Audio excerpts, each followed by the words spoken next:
Maísa, bienvenida a todo lo que nos gusta. ¿Qué tal estás? ¿Cómo te encuentras? Pues muy bien, encantada de estar este ratito con vosotros. ¿Cómo ha ido ese viaje en tren desde Madrid?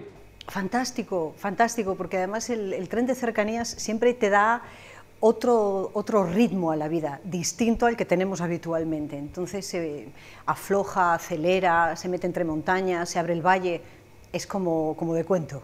O sea, que tú eres partidaria de que el tren que une Ávila y Madrid siga tardando más de hora y media, ¿no? Porque si no, nos daría poco tiempo a pensar en nuestras cosas. Yo creo que soy partidaria de que haya las dos opciones, de que haya un tren justo en el ritmo del 2023, que ya es absolutamente necesario, pero que mantengan esta otra opción para los que tenemos espíritu decimonónico, nos viene fenomenal. Bueno, Maísa, si quieres empezamos hablando de tu profesión. Tú eres cuentacuentos y te he invitado aquí a este programa y a este local, al chico que te gusta, porque durante las próximas semanas nos van a contar muchos cuentos. Entonces, ¿cómo crees que debemos de actuar para que precisamente no tragarnos esos cuentos que nos van a contar? Yo lo primero es que te diría, ¿a qué cuentos te refieres? ¿Qué cuentos? Hay muchos. Bueno, pues a partir del jueves ya empieza la campaña y ya sabes que en esas 2 semanas se cuentan muchos cuentos, que muchas veces luego no se cumplen. Claro, yo ahí, siempre ahí me gusta hacer una diferenciación, que es que esos cuentos de los que tú me estás hablando, Samuel, son de los cuentistas, que ni siquiera deberían utilizar esa palabra.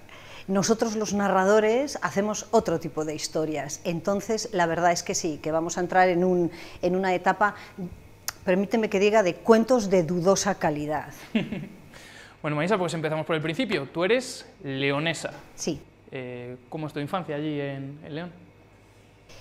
Pues mira, alegre, o sea, pertenezco a esa generación de niños que jugábamos en la calle, que machacábamos trozos de ladrillos para hacer los potingues con los que luego hacíamos las comiditas, que nos arañábamos las rodillas en la bicicleta.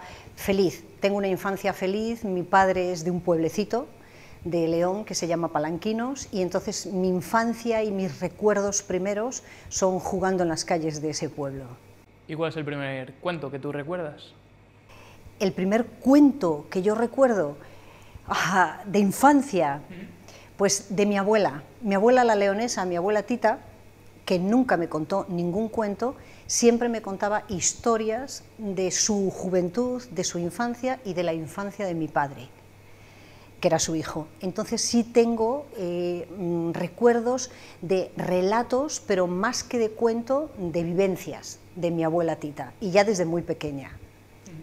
En este sentido yo creo que hay dos tipos de adultos cuando somos niños, ¿no? Los que cuentan el cuento canónico, el que cuenta el cuento tal y como se lo contaron a él sin cambiar un ápice, y aquellos otros adultos que van cambiando un poco el cuento, que crean su propio cuento. No sé si a tu alrededor hubo estos dos tipos de personas. Pues te vas a sorprender, pero a mi alrededor casi no hubo en mi infancia personas que me contaran historias.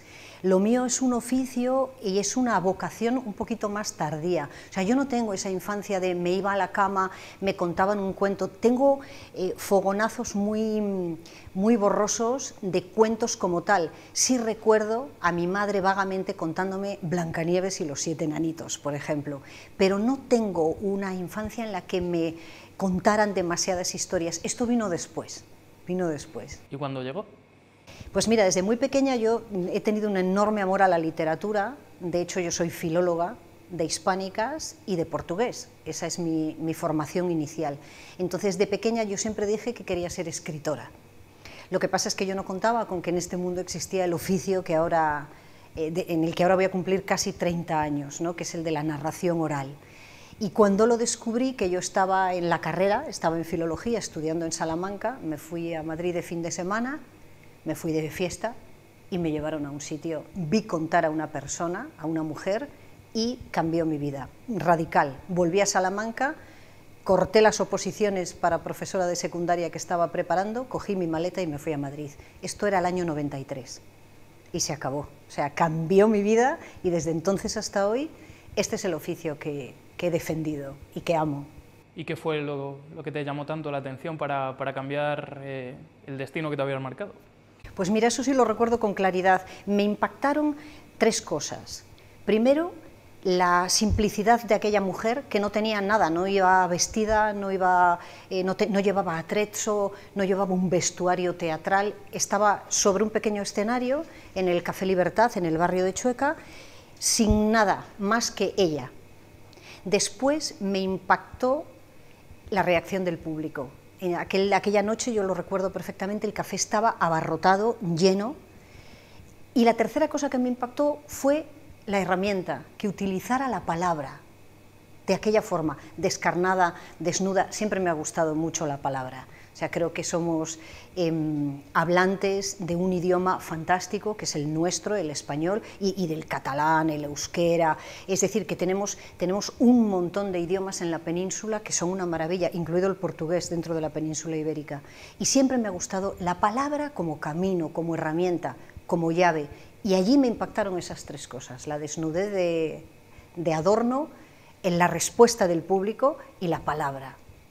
Y en ese momento en el que decides ser narradora, dejar esas suposiciones, cuando lo comentas en tu círculo, a tu familia, a tus padres... Drama, drama. Yo soy hija de catedrático de filosofía y mi padre no me habló durante un año. En serio, o sea, me dijo que literalmente, esto también lo recuerdo con claridad, que iba a tirar mi vida por la borda, que eso no era oficio, que eso era una cosa de hippies y que para qué me habían pagado los estudios. Esto fueron las consignas que yo recuerdo, y durante un año estuvieron él y mi madre muy enfadados. Lo que pasa es que yo soy cazurra, o sea, soy leonesa, entonces yo tenía tan claro lo que era que iba a pagar el precio que fuera. Y años después mi padre me vio sobre un escenario, me vio actuando y entendió por fin lo que hacía y dejó de estar enfadado conmigo, pero me costó un poquito. ¿Y por qué crees que se producen estas reacciones respecto a ciertas profesiones, sobre todo, del mundo cultural, narradores, músicos, magos, etcétera? ¿Por qué crees que están un poco denostadas estas profesiones? Pues porque creo que, desgraciadamente, este país, que tiene infinidad de virtudes, también tiene infinidad de defectos. Y uno de ellos es que nunca reconoce, pero no lo digo ahora, lo digo con mirada retrospectiva, el mundo de la cultura es un mundo bufonesco. Y es algo que a los que estamos en él nos duele profundamente, porque sabemos, por ejemplo, dentro de mi oficio, sabemos la importancia real de una historia en la vida de una persona. Pero no te hablo solo desde el punto de vista del divertimento, te hablo que el cuento es como un paisaje de entrenamiento para que los niños y las niñas vayan formándose como seres humanos, como individuos. Esto, cuando tú lo dices, hay gente que te mira con cara de ¿cómo? Entonces se simplifica, la cultura se simplifica porque la cultura es un camino hacia el pensamiento libre y sinceramente creo que es que en 2023 el pensamiento libre no interesa. No está de moda. No está de moda, no se ejercita, entonces cuando tú dejas de ejercitar un músculo, el músculo pierde masa. Cuando tú dejas de ejercitar el sentimiento crítico y el pensamiento libre, eso también pierde masa. Es más fácil ir al trantrán del TikTok, del Instagram, del centro comercial. Además, tu ejemplo es claro, ¿no?, de cómo una narradora tiene por detrás una base sólida de unos estudios, siendo filóloga, que no es llegar y subirse a un escenario y empezar a contar cuentos. Esa es otra, que muchas veces la gente cree, esto a mí cuando voy a cumplir los 30 años de oficio me sigue dando mucha risa, la gente se cree que nos levantamos por la mañana, los narradores y narradoras, y entonces por una especie de ósmosis nos llegan los cuentos y ya podemos salir al escenario. Y no es así, hay mucho trabajo detrás de contar una historia y de contarla como si no costara nada, con naturalidad, con fluidez, Hay mucho trabajo detrás y mucha formación, pero esto tampoco interesa verlo. ¿Rebuscas mucho los cuentos? ¿Sigues investigando, enriqueciéndote de nuevas historias? Sí. Yo tengo dos vías. Me gusta mucho la recreación. Te diré que en mi repertorio hay historias que tienen 25 años, o sea, contándolas, 25 años contándolas.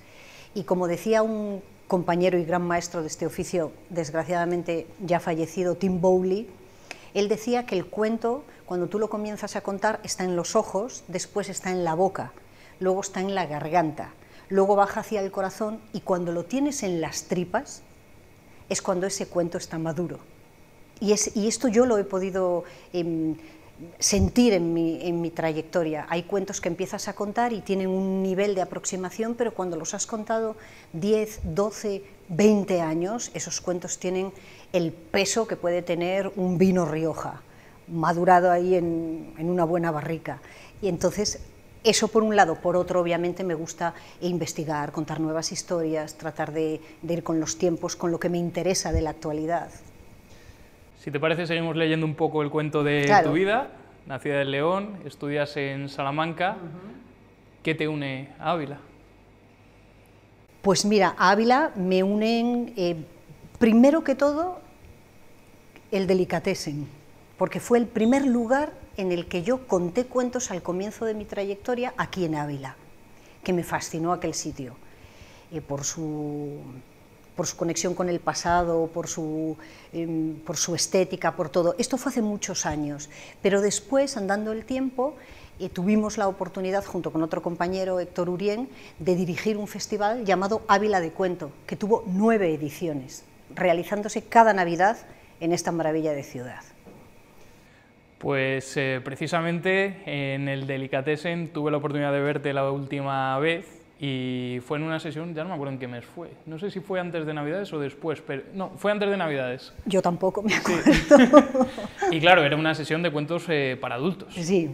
¿Cuántas veces te ha pasado que la gente que va a verte se piensa que son cuentos picantes cuando pone para adultos? Es que es verdad, parece que solo, o sea, llegamos a una edad que para adultos, y adultos ya solo es eso.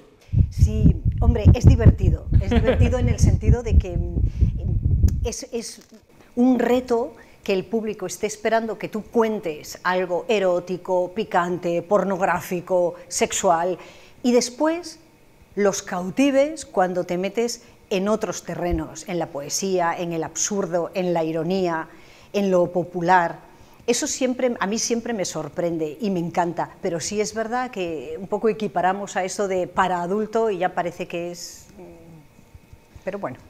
Comentabas que tu gran vínculo con Ávila es el Deli, y bueno, yo creo que el Deli fue también uno de los grandes epicentros culturales aquí, pues eso, de narradores para conciertos, etc. No sé si crees que se ha perdido un poco eso, esa cultura que podía tener en nuestra ciudad, cultura en bares, en pequeños locales. Pues desgraciadamente creo que se ha perdido no solo en Ávila, creo que se ha perdido en todas partes, porque en Ávila, en León, en Salamanca, cuando yo era, te hablo del siglo pasado, mucho más joven, sí había esos movimientos culturales, populares, accesibles, como ocio, pero también como descubrimiento, ¿no? Y esto ahora ya cuesta un poquito más encontrarlo. Todavía existe, todavía hay lugares que si tú vas buscando puedes encontrar, pero son menos. Y a mí eso me apena un poco. Porque ¿qué parte de reflexión y qué parte de ocio tiene un cuento? Mucho. Yo te diría que nunca va al 50-50 porque depende de muchos factores, depende de qué intención tenga la persona que narra con ese cuento, si quiere simplemente entretener, si quiere utilizarlo como una herramienta al servicio de algún tipo de tema concreto, en fin, depende un poco de qué identidad tiene cada sesión, pero no hay que dudar que el cuento es entretenimiento, el cuento es vida, el cuento es reflejo de la vida, el cuento es reflexión, sobre todo es sabiduría popular, que son nuestras raíces, que está muy bien mirar adelante y es necesario, pero sin olvidar las raíces de las que venimos. Y esto es algo que mantiene vivo el cuento tradicional, por ejemplo. Un cuento tradicional que en muchos casos se ha tildado a veces, yo lo digo por ejemplo con los cuentos que yo me he educado, ¿no? Esos cuentos de toda la vida que a veces eran un poquillo sexistas, ¿no? Un poco patriarcales, podríamos decir, ¿no? Donde los hombres eran reyes o príncipes, caballeros, y las mujeres princesas. Y pese a eso, toda nuestra generación se ha educado con esos cuentos, yo creo que hemos salido medio bien, ¿no? Bueno, yo creo que hemos salido fantásticos, pero fíjate, ahí a mí me gustaría matizar. Claro que los cuentos tradicionales son hijos de sus épocas. Si cogemos, por ejemplo, la Caperucita, que se remonta al siglo XVI, nos tenemos que ir muy atrás, si hoy en el 2023 contáramos las primeras versiones de Caperucita, igual acabábamos, o yo hablo por mí, si las contara yo, igual acababa presa en una comisaría con una denuncia de algún tipo. Porque la Caperucita nace en un entorno palaciego como una advertencia a las muchachas de los lobos que las pueden asediar. Pero es que esto en el siglo XVI era vigente y en el 2023 sigue siendo vigente. Entonces, ¿qué me preocupa a mí? Que hay una especie de demonización desde la mirada de hoy, desde los valores de hoy, por supuesto, valores que en parte abrazo y en otra parte no, que hay que contemplarlos y hay que mirar esas historias con un sentido de perspectiva, no de censura, porque se están censurando las historias tradicionales y se les dice que son machistas, sexistas, violentas. No, vamos a leer el trasfondo, no nos quedemos en la lectura superficial. Si una madre escucha cómo se cuenta Hansel y Gretel, te dirá, qué burrada, no era la mamá la que los dejaba, era la madrastra. No, no, no, era la mamá, y hoy hay mamás y papás que abandonan y siguen asesinando a sus hijos.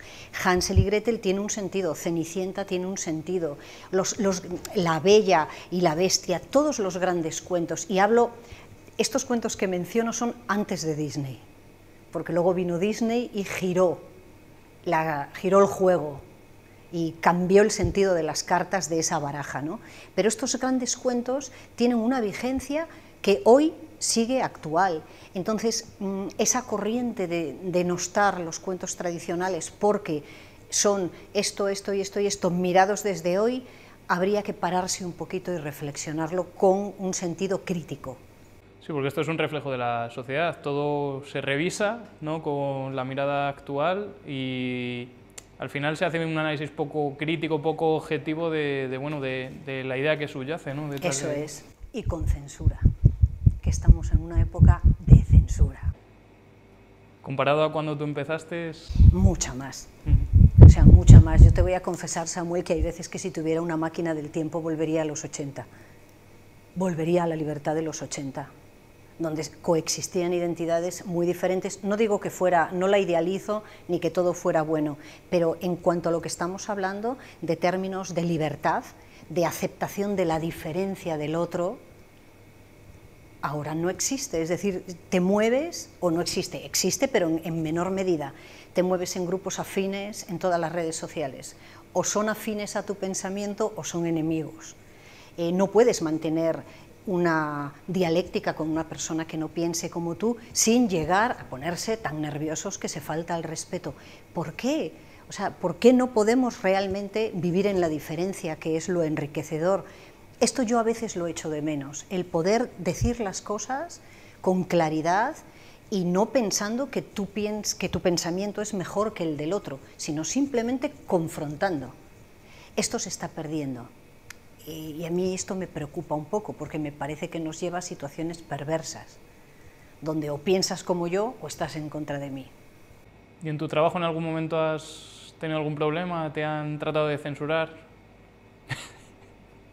Muchísimas veces, desde cosas absurdas como mamás y papás enfadados conmigo porque en uno de mis cuentos el lobo se ha comido a un burro o a un conejo, y entonces yo he tenido que verme argumentando que hasta donde mi conocimiento del mundo natural los lobos comen burros. Está, los lobos no comen brócoli, ni zanahoria, y no pasa nada, ni tofu, a lo mejor les encanta, no lo sé, pero no lo comen, y claro, y no pasa nada, porque el niño, los niños y las niñas que escuchan estas historias tienen capacidad de discernir, y ellos entienden la clave del cuento, y entonces son los adultos los que se escandalizan. Son los adultos. Entonces me pasan cosas en términos de cuentos para niños, para la infancia, pero también me pasan con adultos, donde me dicen, pero esta imagen que has dado, digo, ¿qué problema tiene? Es la vida. Entonces sí que yo me he encontrado a lo largo de los años y de mi trayectoria con un progresivo aumento de la censura y del descontento. Y esto te acaba afectando, porque claro, tú acabas autolimitándote. A veces vas a decir algo y yo misma me freno a mí misma. Y tengo que hacer un ejercicio de decir, no, no, no, no, adelante con la imagen, adelante. Pero esto para la expresión artística es... Malo. Es muy malo. Y además tiene que ser un poco aburrido para vosotros. No, O sea, claro, estar todo el claro. rato pensando, esto puede molestar a alguien, esto puede afectar a alguien, esto puede entenderse de una manera distinta. Por suerte hay veces que, hablo por mí, no hablo en nombre de nadie, hablo por mí, que a veces tienes que hacer así, y tirar todo eso por las espaldas y lanzarte. Y luego ya argumentarás. Cuando te vengan a protestar ya podrás tratar de argumentar, pero sí, muchas veces hay que evadirse de esto, porque no avanzaríamos, no podríamos contar las historias, o haríamos una interpretación de las historias que no me gusta. Maísa, antes hablabas de Disney, que bueno, al final fueron los que dieron una vuelta de tuerca a todo el mundo de los cuentos. Y últimamente, a ver, yo ya no veo muchas películas de Disney, pero bueno, últimamente parece que, por lo que tengo entendido, como que se están atreviendo un poco más, ¿no? A meter cosas diversas en sus cuentos, a apostar un poco más, a ser más valientes, ¿no? Menos tradicionales. No sé si tú sigues estas películas. Bueno, a ver, voy a decirlo. A mí no me gusta Disney. O sea, nada, no me gusta, pero lo voy a argumentar. Creo que como productora y como creación de películas en su aspecto técnico, tal, fantástico, es decir, fantástico el Bambi con el que yo crecí, La Bella y la Bestia, sus aportes en cuanto a inclusión de tecnologías, efectos especiales, maravilloso. ¿Qué es lo que a mí no me gusta de la factoría Disney? Fueron muy inteligentes en sus orígenes y entendieron algo prioritario, que es que el acervo popular es una fuente creativa fantástica. Entonces ellos descubrieron las grandes historias populares que estaban en la memoria colectiva de los pueblos, y entonces las cogieron, bebieron en esas fuentes y cambiaron aquello que les interesaba. Por ejemplo, volvemos a Caperucita, que es el ejemplo. La Caperucita de los orígenes es una joven adolescente, no es una niña. Disney la vuelve niña, la infantiliza. ¿Por qué? Porque tiene todo un público al que quiere dirigir sus películas y está interesado en que los consumidores de esas películas lean en ellas determinados valores. Entonces, esa alteración que hizo Disney y que obedece a este dicho de una imagen vale más que 1000 palabras, que es así, marcó una serie de generaciones y marcó la aproximación y la comprensión de esas historias. Cuando tú dices Caperucita Roja, ¿qué Caperucita vemos todos? La rubia, con 2 trencitas, con su capita roja, la que nos marcó la factoría Disney. Pero no es esa la Caperucita que luego hemos descubierto, o que he descubierto como narradora de historias andando el tiempo. Y no es esa Caperucita la que me interesa. Y como con esa ha hecho con más historias. ¿Qué duda cabe de que si Disney no se actualiza y no entra en la diversidad, en valores de igualdad, en valores de abrazar la diferencia, otras culturas, pues no seguiría en el lugar en donde está? Pero te confesaré que hace mucho que no veo nada de Disney. Entonces yo desde Frozen, que fue mi última, dije, ¿No te gustó? No. Tampoco lo he visto. Pues no, entonces, claro, dije, bueno, Maísa, ya no más. Entonces ya no me he actualizado, ya no he visto más Disney desde Frozen. Pero no. Entonces eso es un caballo de batalla al que desde luego, a ver, reconozco un valor espectacular en muchas cosas, pero como narradora siento que marcó, giró y connotó de una manera muy concreta y unificó el mensaje y la identidad de los cuentos tradicionales. Y eso es lo que ha llegado a hoy. Y en esta época en la que las pantallas, las redes sociales, internet, manda, ¿cómo se lucha contra eso siendo un narrador ahora? Pues nos agarramos con uñas y dientes, pero cuesta mucho porque tenemos, no sé, no quiero sonar derrotista, pero no es una batalla perdida, pero es una batalla muy luchada, porque la inmediatez, el futuro va hacia donde va, y hoy los niños tienen el tempo, la rapidez, los jóvenes también, de una red social. Entonces, esto a la hora de sentarlos a escuchar una historia en la que no se muestra nada, en la que hay que activar la imaginación, pues nos está costando cada vez más, cada vez más. Y habrá pocos temas tan difíciles para contarle a un niño como la muerte. Y tú te atreviste, ¿no?, a hacer un libro de cuentos. Es que es mi tema. Vamos a ver, es que, bueno, nada, leonesa, ya lo sé. Mira, yo creo que esto lo voy a explicar. Desde hace muchos años yo creo que solo tengo una certeza en esta vida, y es que me voy a morir. Creo que los seres humanos nacemos con una única certeza, y es que antes o después vamos a morir. ¿Qué pasa con esto? No digo que tengamos que estar todo el día levantándonos y diciendo, ¡ay, me voy a morir, me voy a morir! No, no es eso. Pero tampoco entiendo que no dejemos espacio en la vida para pensar en el hecho de que algún día vamos a morir. Es decir, este sentido de soy finito y soy finita y tengo una fecha de caducidad, no es ni para estar rememorándolo 24 horas, pero tampoco es para abandonarlo como estamos haciendo en esta sociedad actual. ¿Qué ocurre? Que a mí, para explorar desde el punto de vista literario, es el tema que más me interesa, el de la muerte. Es decir, vamos a hablar un poquito y vamos a hablarles a los niños de la muerte, porque ellos no tienen el sentimiento dramático que tenemos los adultos. Entonces, es el gran tema que me interesa. Culturalmente me fascina ver cómo los distintos pueblos del mundo se enfrentan de diferente manera a la muerte.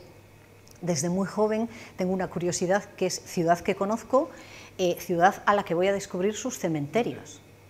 Porque, por ejemplo, en Portugal, que es un país que adoro y conozco bien, Lisboa tiene un cementerio ya cuyo nombre, Cementerio de los Placeres. Me fascinó. Entonces, nada más llegar a Lisboa hace muchos años, yo fui a ver ese cementerio. Y entonces, por cómo entierras a tus muertos, tú sabes mucho de los vivos. Y eso, pues bueno, es una cosa que me interesa, que no todos mis amigos entienden ni comparten. Pero bueno, cuando vayáis por ahí de viaje, ¿no? Y tu primera parada al cementerio, y ellos dirán... Sí, me dicen, bueno, vas tú, ¿vale? O sea, en Praga igual al cementerio judío espectacular, vas tú y luego ya nos vemos. Digo, voy yo, no pasa nada, no pasa nada.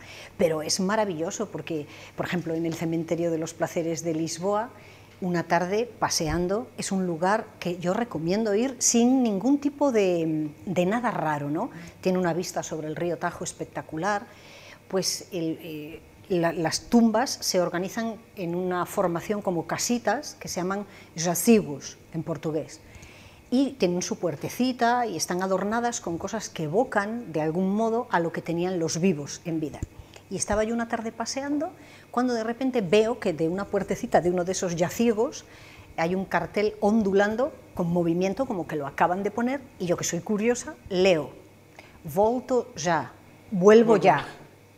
Y yo dije, ¿quién vuelve ya? ¿El muerto? Entonces me senté delante a esperar a ver quién volvía. ¿Quién volvía? Claro, porque la situación es fantástica. Y volvió una señora con un plumero, unos guantes y una bayeta. Y entonces yo, que no puedo evitarlo, le pregunté, le dije, en fin, soy extranjera, yo estaba viviendo y estudiando allí, me ha llamado la atención esto, y la señora súper amablemente me explicó que es que ella todos los viernes, creo recordar que era viernes, iba al cementerio y limpiaba todo aquello. Entonces me hizo la pregunta, ¿tú no limpias tu habitación? Dije yo, sí, pues yo limpio la suya. Y entonces a mí aquello me impactó, la verdad es que me hizo pensar muchísimo, aquella naturalidad con la que la mujer te explicaba, y ese cartel de volto ya, vuelvo ya, ¿no? Me pareció impresionante. Eso nada tiene que ver con la forma que se entierra en León, en Palanquinos, en mi pueblo, que se pone esa lápida pesada y hasta el día de Todos los Santos prácticamente ya no se va. Es muy interesante. Pues si te parece, hacemos un descansito y volvemos ya. Encantada, voltamos ya.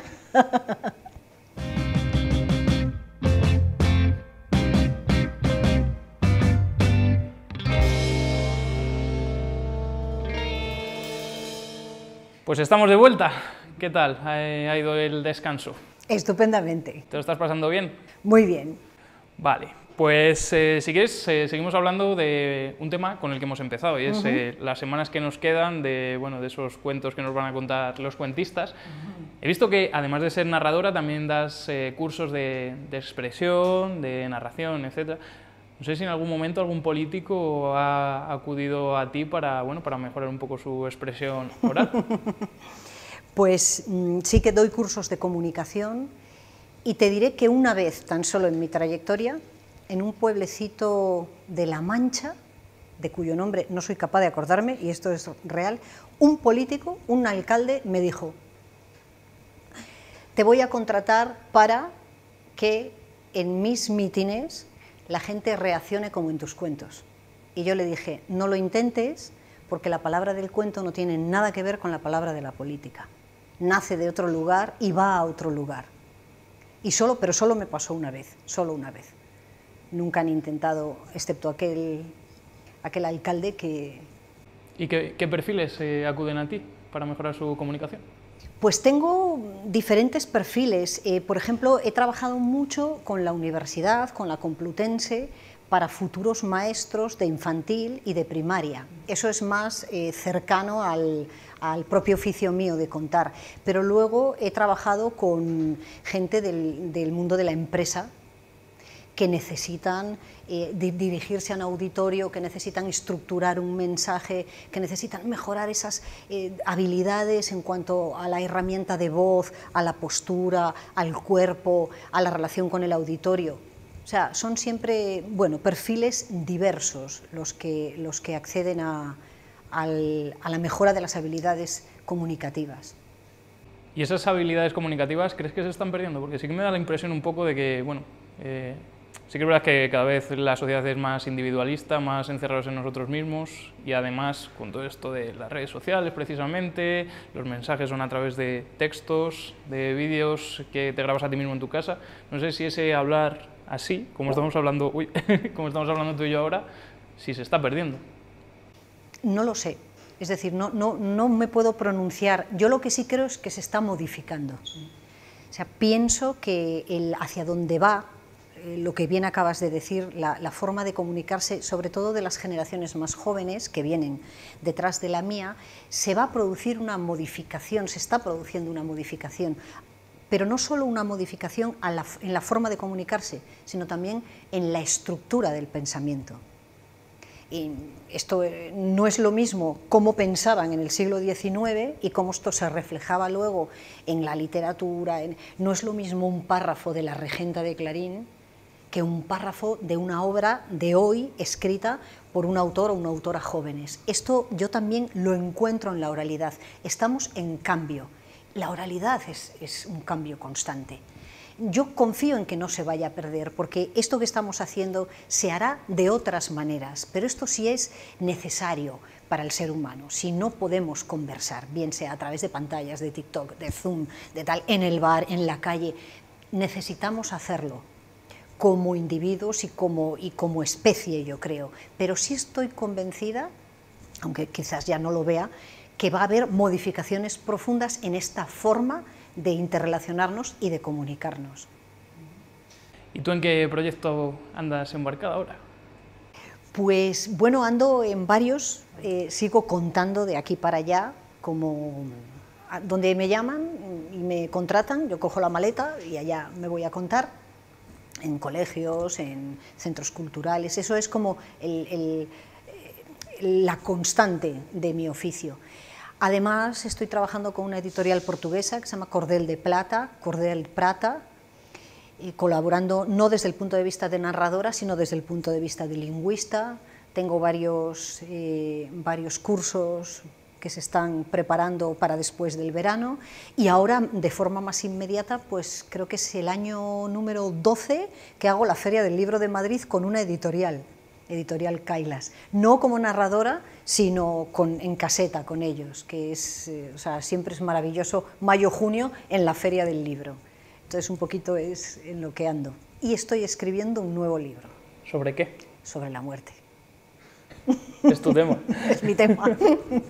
Antes hablabas del Festival Ávila de Cuento, Sí. Que se quedó en 9 ediciones, Sí. un número muy poco redondo, un poco feucho. Sí, se quedó a las puertas del 10º cumpleaños. ¿Volveremos a ver una Ávila de Cuento? Desde aquí te ofrezco las cámaras para que a quien corresponda, pues se lo Pues pidas. voy a mirarlas de frente y, por favor, Ayuntamiento de Ávila, por favor, Fundación Ávila, durante 9 años apadrinasteis, amadrinasteis y disteis un cálido abrazo a la Ávila de Cuento. Nos queda un año más para cumplir 10. Nosotros estamos dispuestos a retomarlo. ¿Lo estáis vosotros? Perfecto. Y por último, Maísa, si me puedes contar un cuentito cortito, pues te lo agradecería mucho y Claro. yo creo que Paco y Oliver también. Pues vamos a pensar... Sí, cortito. Samuel, ¿quieres que lo contemos a cámara? Sí, perfecto. Venga, pues vamos allá. Ahí está, Es el poder, ¿eh? el poder de la palabra del cuento. El abuelo miró a su nieto y le dijo: por favor, ¿cómo hago para que se vea en la pantalla un arco iris? Pero abuelo, qué pesado eres, ¿otra vez con eso? ¿Pero para qué quieres ver un arco iris en la pantalla? Sal a la ventana, está lloviendo, en cuanto salga el sol lo podrás mirar. El abuelo sonrió tranquilo y se metió en lo profundo de sus recuerdos y recordó aquella tarde de verano en la que por primera vez cogió la mano de la que sería su esposa durante 72 años y recordó el olor del campo cuando acaba la tormenta y recordó el nacimiento del arco iris atravesando el cielo. Después volvió a mirar con una sonrisa triste a su nieto y se vio incapaz de explicarle que tras la muerte de la abuela él tenía los ojos tan cansados que no podía elevarlos hasta el cielo para ver un arco iris. Precioso. Gracias. Pues muchísimas gracias a ti y espero que hayas disfrutado tanto como yo. Pues gracias a vosotros y fantástico, un placer haber compartido este ratito tan bueno.